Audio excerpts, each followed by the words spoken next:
Sharqi Turkistondan chiqib, dunyoning har qaysi joylaridan olimlar qatorida Uyg'ur olimlarga vakolatan Ka'ba sharifni yuvish va Ka'baning ichida namoz o'qish sharifiga ega bo'lgan, butun hayotini din va millat uchun beg'ishlagan, hayotining oxirigacha haq ustida tavranmay mustahkam turgan, haq va adolatning bayroqdori bo'lib yashab, Giganit ustoz deb nom olgan bu olimning kimligini bilamsiz. Undaqda diqqatingiz bugun sizga tunishtirib o'tmoqchi bo'lgan olim va ustozimizda bo'lsin.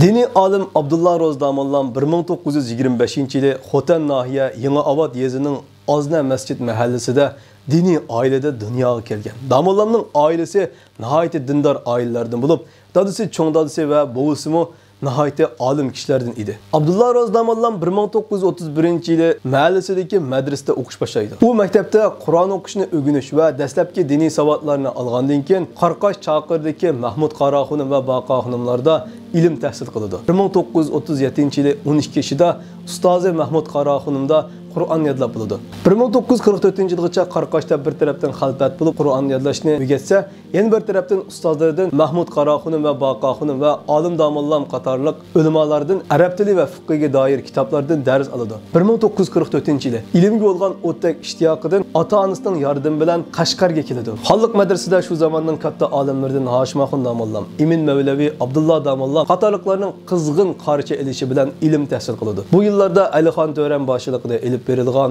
inqilob g'alaba qilib vatanimizning janubiy rayonlariga zo'r ta'sir ko'rsatdi va Abdullah Damallam, Muhammad Amin Bug'ra va Aysa Yusuf olibdikillar ilib borgan inqilobiy va milliy harakatlar jumladan diniy faoliyatlarga aktiv ovoz qo'shdi. 1954-yilda Qashqardan Xotanga qaytib keldi va Ahmad Shangzong nomidagi madrasada mudarrislik qildi. Bu zamonlarda vatanimizda dinga qarshi bostirish siyosatlari qattiq yurgizilayotgan bo'lg'achqa mudarrislik xizmati uzunga bormay qoldi va Beijingda qurilgan Islom institutiga o'qishga kirib, o'zi til o'rganish bilan birga Uyg'ur o'quvchilarga diniy dars berdi. 1958-yilda Beijing Islom institutida xizmat qilayotgan Abdullah Damallam vatanimizda ilib berilayotgan milliy bo'lgunchilikka qarshi turish harakatining ziyonkashligiga uchraydi. Ular Abdullah Damallamni pan-islomizmchi, pan-turkist, ozodlikdan keyin izchil turda aksil inqilobiy harakatlar bilan shug'ullangan va 1946-yilda Qashqar xalq madrasasida Muhammad Amin Bug'ra va Aysa Yusuf olibdikillar boshchiligidagi bo'lgunchi harakatga qatnashgan deganda qalpoqlar bilan tutqun qilib Xotanga qaytirib elib keldi. Turma hayotida Damallamdan ko'proq ma'lumot olish uchun turli qiyin qistoqlar bilan qiynaydi. Bu jinoyatlarni sodir qilgan degan qalpoq bilan 10 yillik qamoq jazosiga hukm qilindi va 3 yillik siyosiy huquqidan mahrum qilindi. 1965-yilda turma iskilatiga o'tkazganda bu voqeani siyosiy jinoyatchilar sodir qildi degan tuhmat bilan nurg'un olimlar qo'lga ilindi. Qattiq jazolash, yemak-ichmak jihatda ig'ir qiynash va hech kim bilan ko'rishtirilmaslikdek jazolar bilan azoblaydi. Abdullah Damallam va boshqa siyosiy mahbuslarning asldagi jinoyati bular ichida turib o't qo'yishga yordam bergan degan tuhmat bilan asldagi jazo muddati ko'paytirildi. Nurg'un kishilar dahshatli turma azobida o'lib ketdi. Abdullah Damallam chidiqsiz ig'ir kunlarni beshidan o'tkazib, 1973-yili 12-oyda kepillikka qo'yib berildi. 1974-yilning boshlarida Damallamning ko'ngli do'stlari Damallamning atrofiga to'plashga boshlaydi.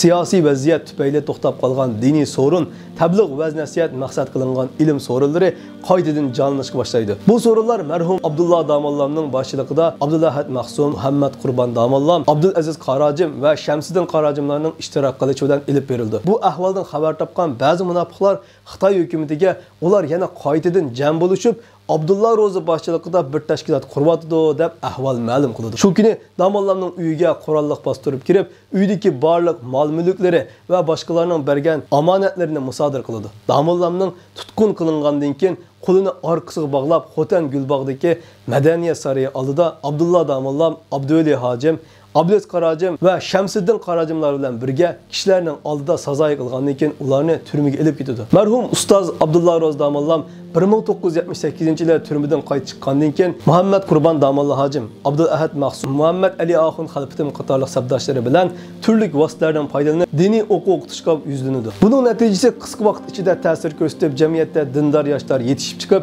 dinning mohiyatini va ro'yini to'g'ri tushunish kayfiyati barliq keladi.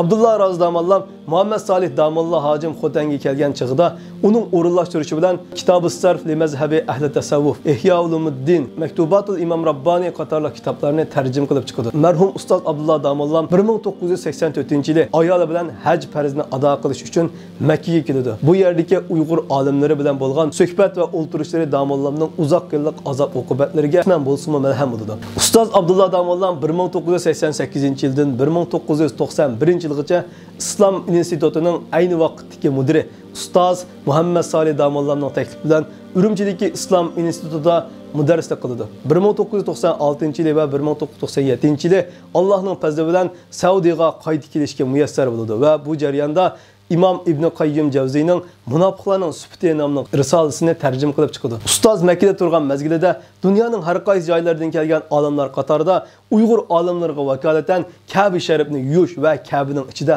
namoz o'qish sharifiga musharraf bo'ldi. Butun umrini din va vatan, millat uchun beg'ishlagan, hayotining oxiriga qadar haq ustida tavranmay turib davomli haq adolatning bayroqdori bo'lib yashagan giganit ustoz Abdullah Ro'z Damolla hojim 99-yili vatanga qaytdi. 2003-yili 11-oyning 26-kuni ustoz mingisi qon tushish sababidan 78 yoshida doktorxonada vafot bo'ldi. Ulug' Allohdan Abdullah Ro'z Damolla hojimga jannatin oliy maqom, rahmat va mag'firat tilaymiz.